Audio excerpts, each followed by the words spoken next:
Okay, Mayor, we're live. Good morning, everyone. Welcome to the Village of Ruidoso workshop meeting. It's April 2nd, 2024. It's 8 o'clock in the morning.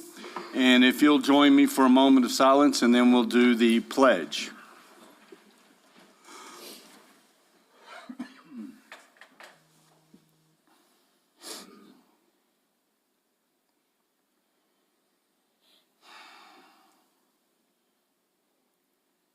Pledge.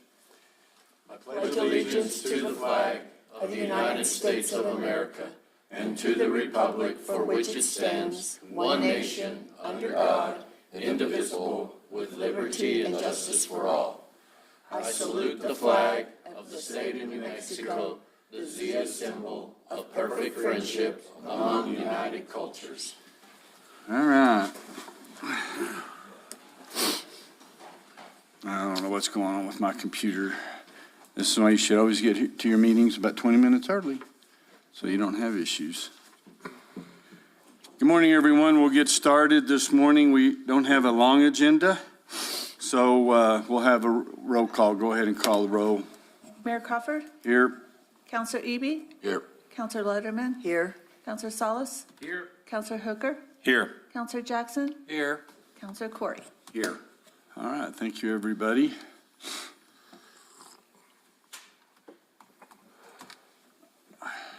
I don't know, Andrew. I may have to have you look at my computer. I don't know what's going on. We'll go into item number 1, discussion on memorandum of understanding between Eastern New Mexico University, Ruidoso, and the Village of Ruidoso for sheltering and mass care facility. Mayor Crawford, we have Eric Quiller. He is on Zoom. Eric?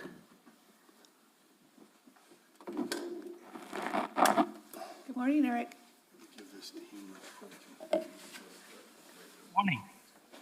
Morning, Eric. There he is. Morning, y'all. How are y'all? You got two speakers on. Are you there, Eric? Yes, can y'all hear me? Yep. Do you have two speakers on? You sound like echo. Let's see.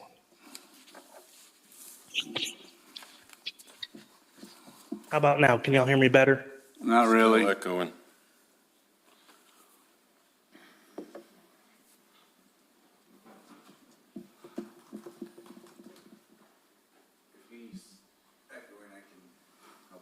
Try one more time. Test, Eric.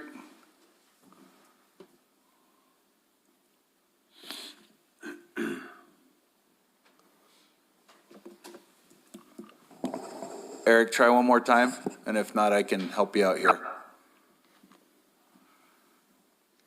All right, are we good? No, we'll have Michael do it. Okay. Good morning, Mayor and Council. So the item in front of you is an understanding with ENMU. Basically, it's the idea that we don't want to have to use it, but once we know we're going to have to use it, we want it. And so what this agreement does is it creates a mass sheltering area that we can start utilizing in case of emergencies. And this is just our partnership of formalizing that relationship with ENMU and being able to utilize it in case of that emergency. And I know previously there were questions on if there's any financial commitment or anything of that nature, and there is not. This is just the relationship that if a situation happens, we can utilize that facility. Is there any reciprocity, Not that in relation to What do you mean exactly? Can they use? our facility, well, this is specifically for us to use their facility in relation to an emergency. I'm sure we would, at some point, if the case came up and they had an issue, we would want to enter into an agreement with them as well. But this is not about that. No, this is about emergencies, fires, whatever, Yes, sir. that when the convention center's full, we've used everything else at our disposal, that now we have an agreement. Yes, sir. Because they let us use it before anyway. This just formalizes the understanding. So where do you guys want this? Consent. Consent? Okay.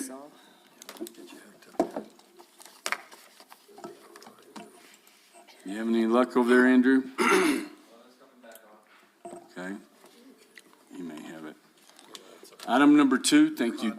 Discussion on memorandum of understanding between the Bureau of Land Management and the Village of Ruidoso, Sierra Blanca Regional Airport regarding public use of Sierra Blanca Regional Airport lands outside the security fence adjacent to the Bureau of Land Management lands. And y'all remember we passed, what was it, about 2 months ago?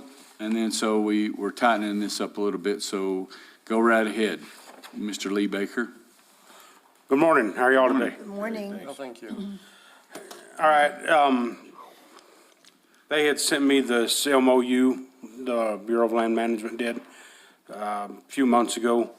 And reading through it, I noticed in the paragraph 2 there where it just said they could ingress and egress the lands of Sierra Blanca on the south and west corridors. And I just got with them and asked them to add in outside the SBRA security fencing, just to make it perfectly clear that that was our perimeter. And so they added that in, and then they reformatted the document, and they added the same verbiage in throughout the document.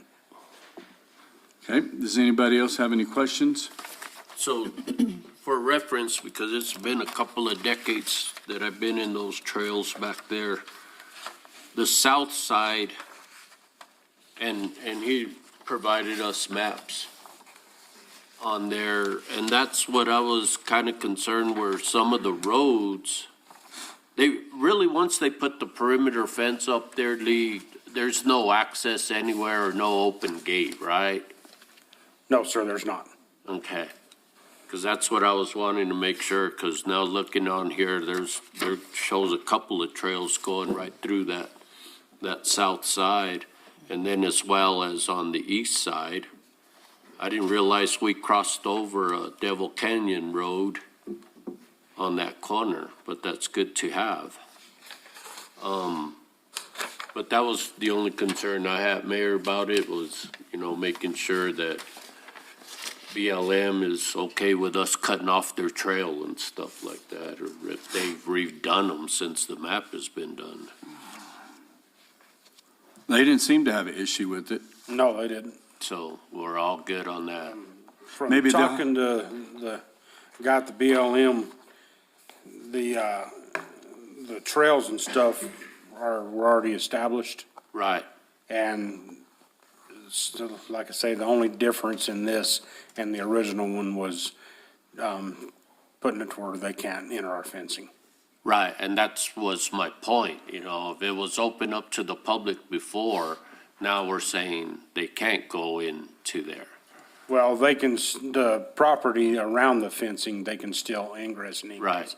Just not inside the Okay. fence. So, but on these maps right here, the trails that they're